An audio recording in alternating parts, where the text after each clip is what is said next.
Hello everyone and welcome back to East the Oath in Felghana.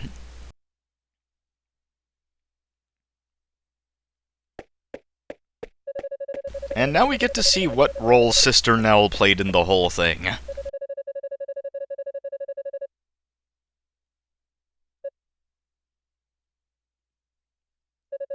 Does it have to be either gallant or foolish is what I am going to be asking here.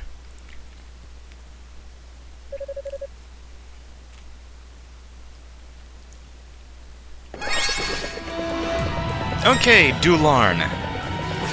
In some ways, she fights the same as before. However, she also has some new tricks. What hasn't changed, though, is that the worst thing you can possibly be is greedy. Thankfully, you have more ways to deal with her attacks than last time. So if you mind your footing and whatnot, you should be okay. It's just that Dularn's new attacks can be rather intimidating.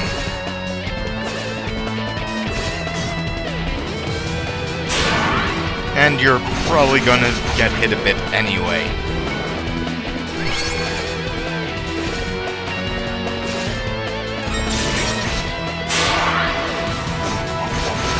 The basics have not changed, including the fact that Dularn can hit you for quite a bit of damage.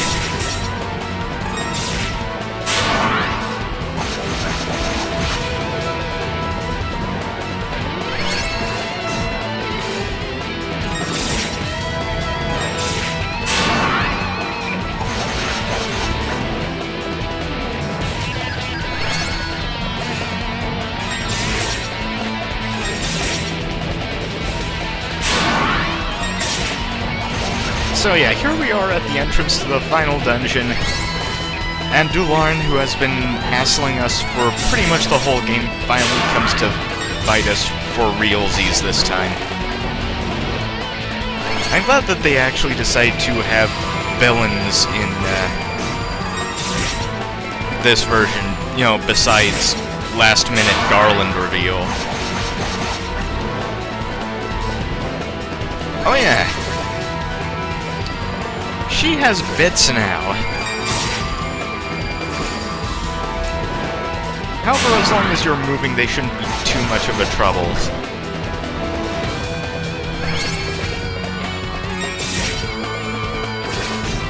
See, she's almost done.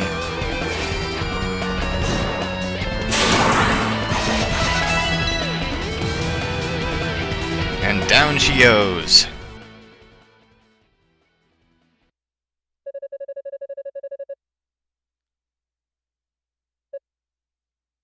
Oof, there's something ain't natural about all that, weird-colored blood, and her face is cracked?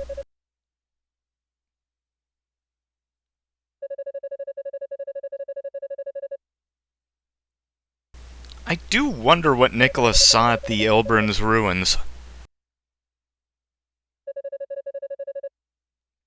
Because we don't actually know what the ruins are for besides being just a vague piece of the old local religion.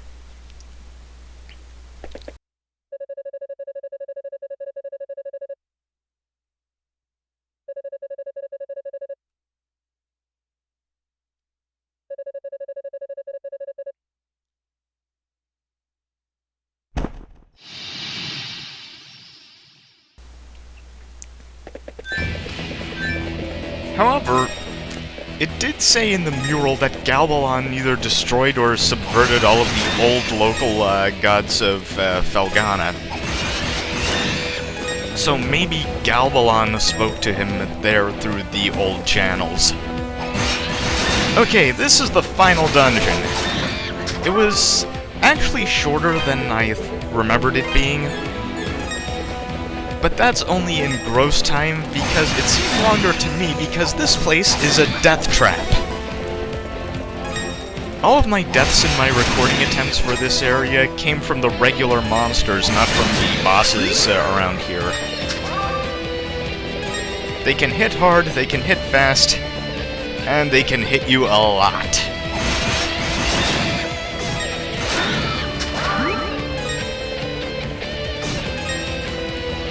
there's also a bunch of really good treasures down here. Now, about Galbalon. As we saw in Ark of Nepishtim, the Galbas were super soldiers created by the Eldeen to guard the Ark and perhaps other places besides, made through the power and construction of Black Emilus.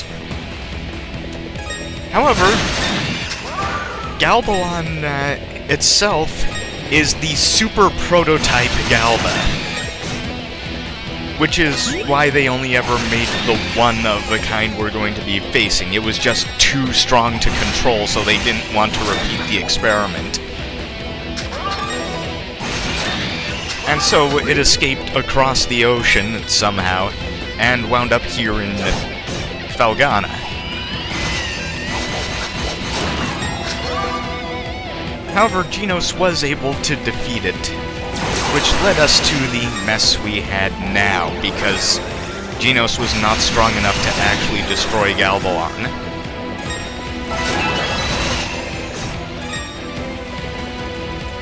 So even though this final dungeon, by the way, is shorter than it was in Wanderers, sorry, is longer than it was in Wanderers by a whole lot,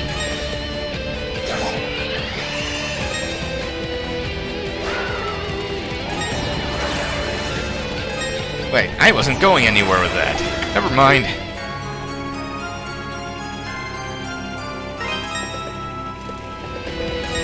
I just meant to say that this place is much longer in this game than it was in Wanderers. They really wanted to push the whole epic final dungeon feel for this game. So we got the last Wind Jewel, and the last Earth Jewel is around here somewhere too.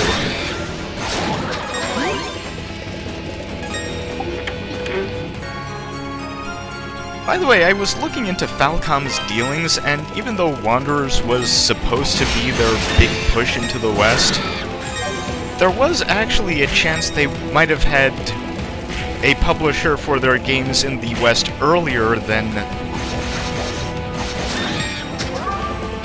when they tried to push Wanderers over here, because in the mid-80s they almost did grab a publisher for their games by the name of Richard Garriott, aka Lord British, head of Origin Systems and creator of the Ultima series. So, Richard Garriott was actually interested in publishing Dragon Slayer 2 Xanadu over here, and there were some fairly good reasons why. Dragon Slayer 2 was actually a huge hit in Japan.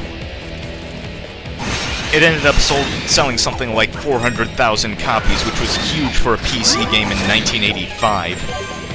So Richard Garriott got his people. Okay, drop down this hole. Yeah, you'll need to drop down this hole to get the Reval armor. So Richard Garriott got his people and went to Falcom, who had this presentation for him,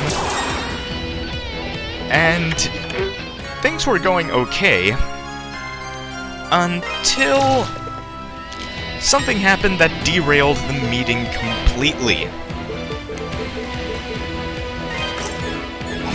What happened was, it turned out that for the manual of Xanadu 2, Dragon Slayer 2 Xanadu, Falcom had actually stolen art from the manuals of Ultima 3. So Richard Garriott was furious and was all like, "Forsooth, knave," or whatever it is he did, and ended the meeting immediately, left with his people, and sued Falcom, eventually forcing them to replace the manual art. So now we got the silver chimes, which allows us to destroy skeletons. It's a real shame that Falcom sort of messed up there, because not only would we have gotten Dragon Slayer 2 Xanadu, but it means we might have also gotten some of the other PC Dragon Slayer titles, like the one I really want to try, which would be a Sorcerian.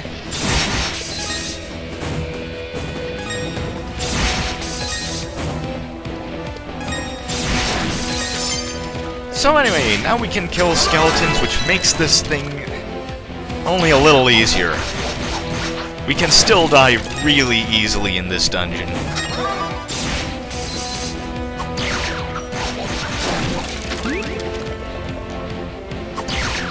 And it's not like it actually makes the skeletons less powerful, it just makes them killable.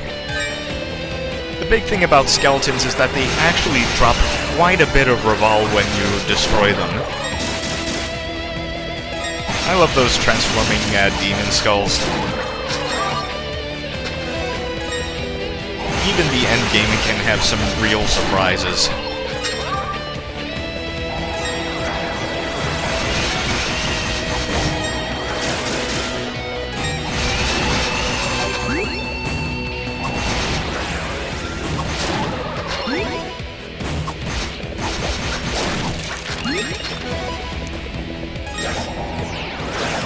Yeah, I guess they wanted to have a bigger final dungeon for Oath and Felghana because the final dungeon of Ark of Nepishtim was 3 bosses and that was it, unless you count Lost City Kishgal as the actual final dungeon, rather than the Ark of Nepishtim itself.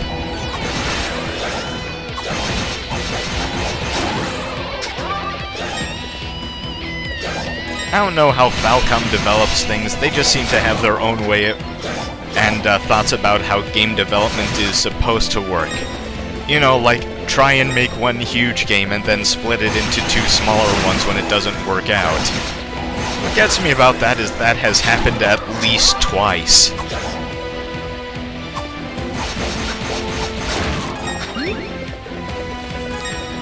So anyway, we're actually doing a little backtracking back to the room where we dropped down the hole to get the Revolve armor.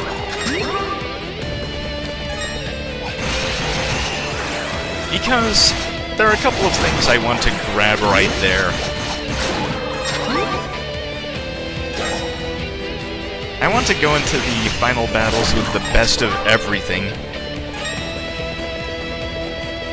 And the only real way to do that is to fully explore what the final dungeon has to offer.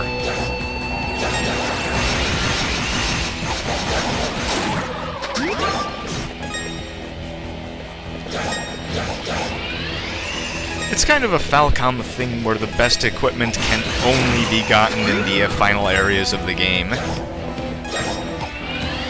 Or area.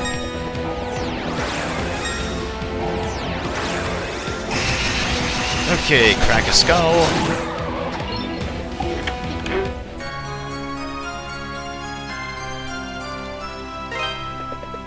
Okay, now I have enough Revolve for what I want. But there's something missing. First, I need to clear out the skeletons. I don't want to get swarmed, that's what killed me like 3 times while I was attempting to record this. The wind magic is by far the most useful one down here, even though enemies tend to be weaker to the fire magics.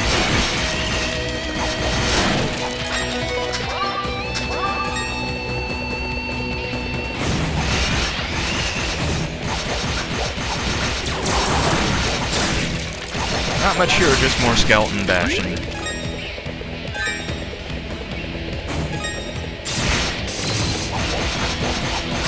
Kinda love it when skeletons are endgame enemies. Kinda reminds me of that one fight scene in Jason and the Argonauts.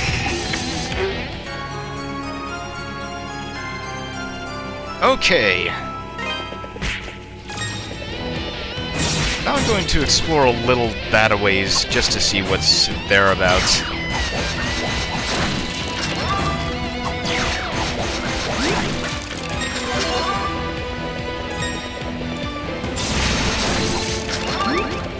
No skeleton left.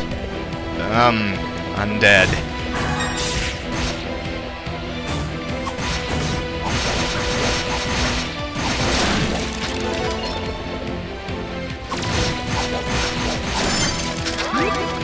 Okay, so far so good.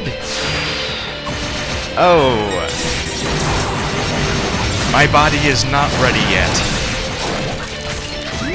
Felghana has the weirdest plant life.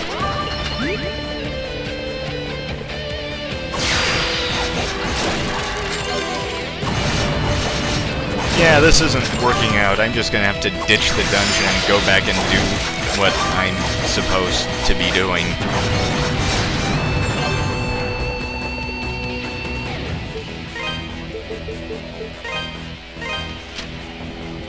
Back to town.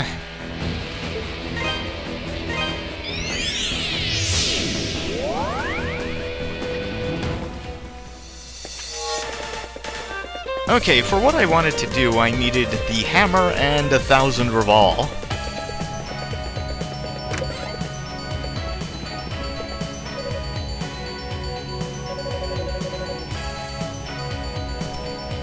Why, yes you can, my good man.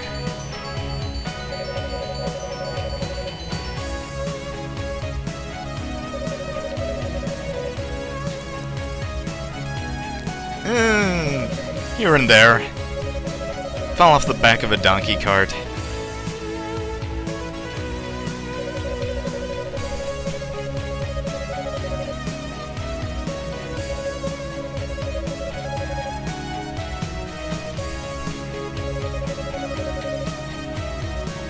About how much?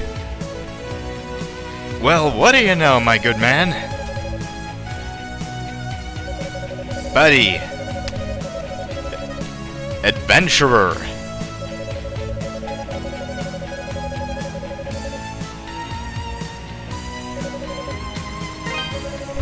Like I'm gonna say no.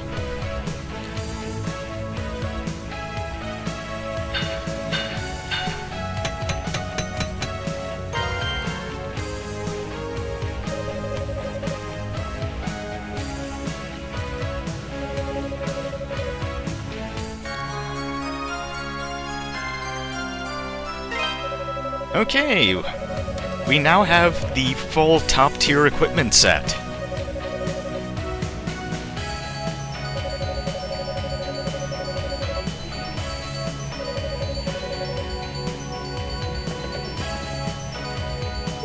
Now, equip this thing?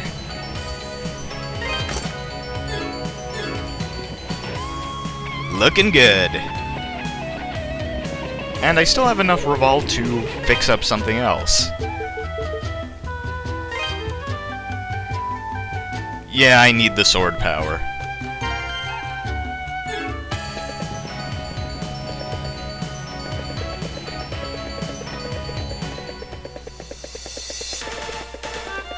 Okay, I'm just gonna save after getting all that junk, you know, out of habit.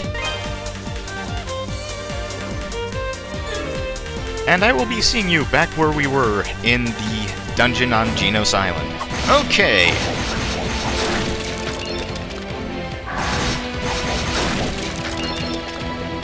Now we're into the last third of the Genos Island dungeon, which means things are going to get even more nasty.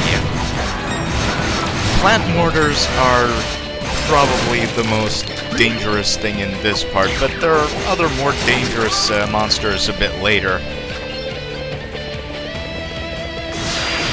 There's all kinds of death to find around here.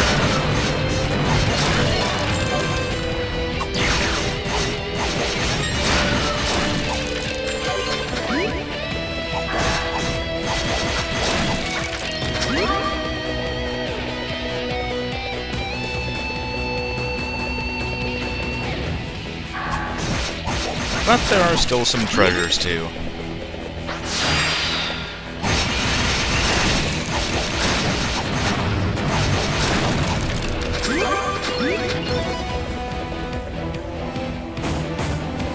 I think this is probably the meanest of the East Final dungeons. Well, out of the East games that I've played, I haven't actually gotten that far or any real distance at all into E7, nor do I particularly plan to.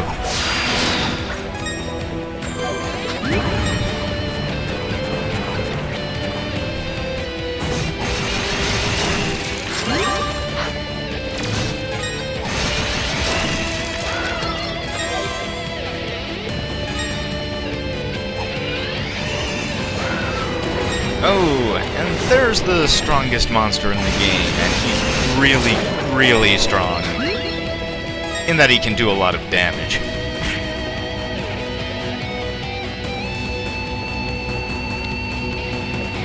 Yeah, one thing I've noticed is that there are never really any super durable normal enemies in Ys games.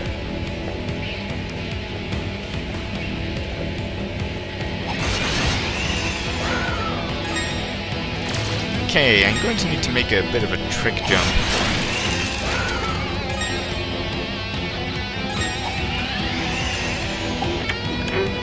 And there is the last gem.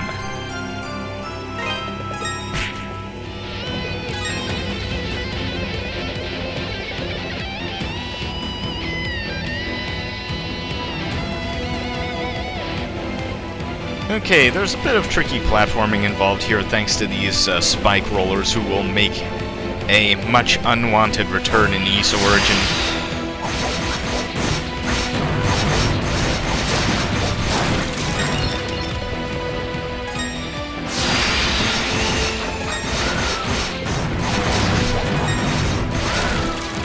Beyond that, I think I've really gotten everything of note in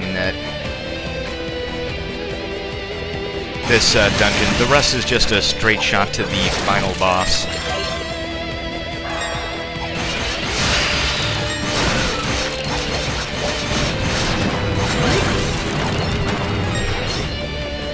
Well, okay, the next to final boss and then the final boss.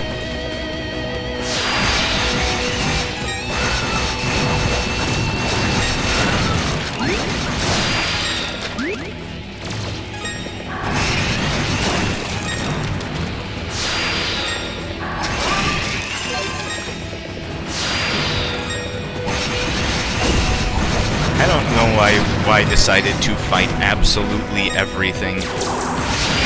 It was not the greatest of moves, and you'll see how much it almost cost me.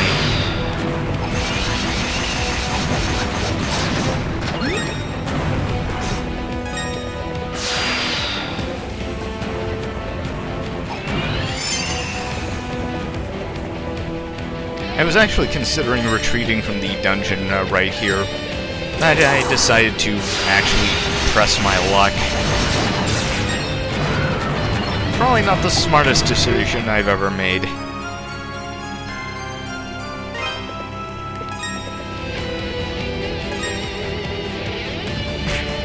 Okay, no. No. Jumping is, not going to be my best friend for a little bit. There we go. Okay, now attack, hope I don't die. Gain a level and survive. Barely.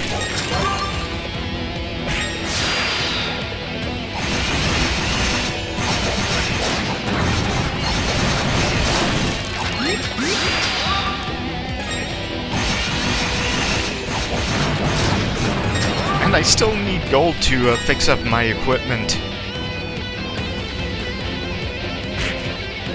I originally thought of actually going in with the resurrection item for boss insurance, but I decided, you know what, I'm just gonna beat Galbalon without the re-raise.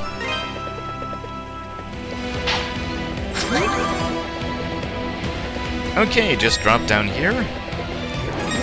Get attacked by gigantic monsters, as is the final dungeon way.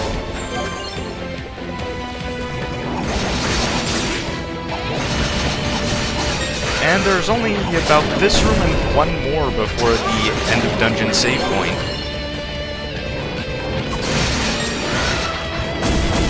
However, they're packed with these guys. Which makes those two rooms the last real possible grinding spots in the game, unless you abuse the bug swarms in the Ilburn's ruins.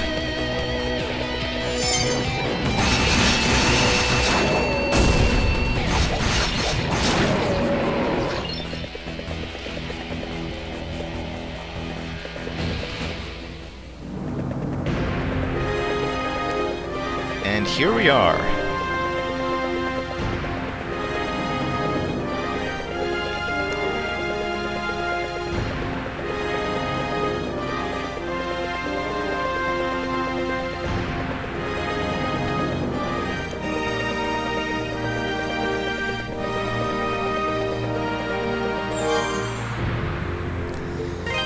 Okay, I'm gonna save here, and there are a couple of things I want to do before we go in. Okay, now they are done, and here we go.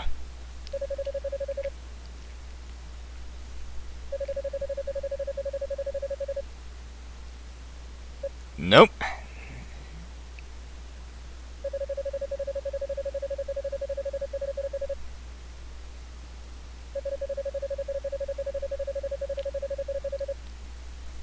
Oh, come on.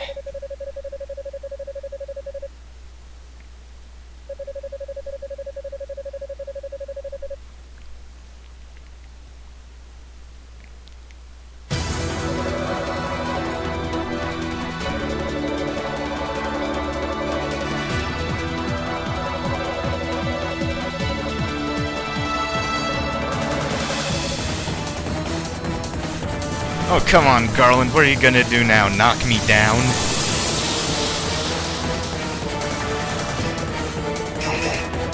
Okay. Garland. During the first phase, you have to hit him with the Brave Sword in order to break his shield and be able to do any real damage to him. He has a ton of attacks, all of which are area of effect. But his damage with them isn't particularly huge.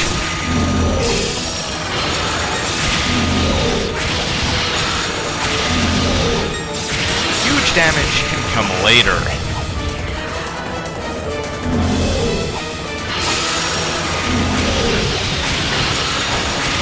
His scythe attacks at 2 levels.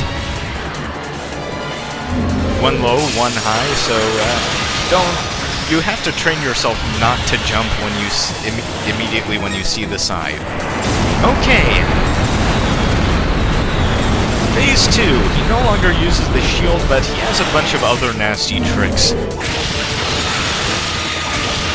He uses some of the same attacks, but now he actually uses his sword to swing at you, and he can also turn into Wave Rider mode, like the giant robot that he is.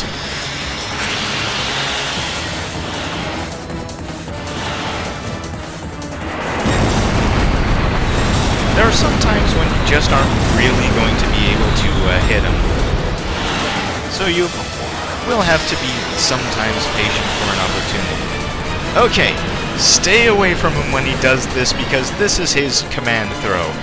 If you get sucked into that hole in the center of him, he'll just slash you a whole bunch with his sword for a whole lot of damage.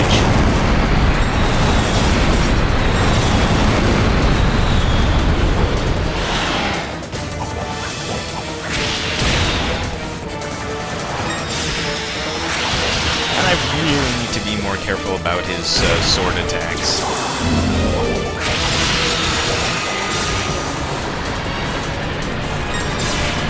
Oh well, if you're on this channel, you're looking for someone to do well enough, if not necessarily completely well.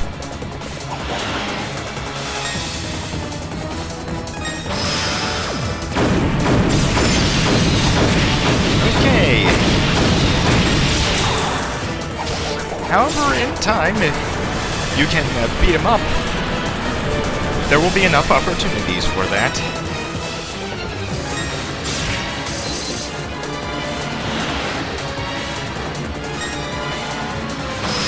Like when he tries to orbitally bombard you.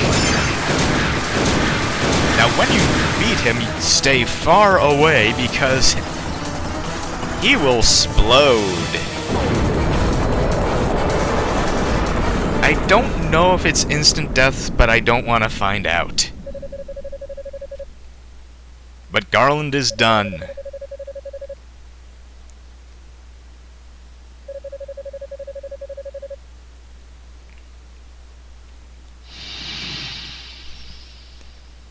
With that over with, there is only one enemy left, the strongest foe, Galbalon, and I'll be seeing you when we fight him.